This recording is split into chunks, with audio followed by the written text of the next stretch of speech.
السلام علیکم ناظرین، آپ دیکھ رہے ہیں سریام CID نیوز۔ میں ہوں ریحانہ پروین۔ خبر شامل کرتے ہیں ساہیوال سے، جہاں سے ہمیں رپورٹ کر رہے ہیں محمد منشا۔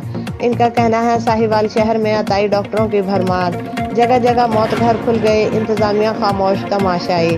تفصیل کے مطابق نصیر دواخانہ، عارف والا روڈ نزد 9L نہر ساہیوال میں موت بیچنے لگے اور عوام کی جان سے کھیل کھیل رہے ہیں، جبکہ زیادہ المیعاد ادویات سرعام فروخت ہونے لگی اور ادویات کی قیمتوں میں ٹمپرنگ کر کے من مرضی کا ریٹ مقرر کر کے سادہ لو افراد کو لوٹ مار کرنے کا سلسلہ جاری ہے۔ دواخانے پر خود سے تیار کی گئی ادویات بھی مرضی کے ریٹ پر فروخت کی جاتی ہیں اور دفعہ 144 کی کھلے عام خلاف ورزی۔ شہریوں کا DCO ساہیوال سے کارروائی کا مطالبہ۔ مزید اپڈیٹس کے لیے ہماری ویب سائٹ وزٹ کریں www.saryamcidnews.com۔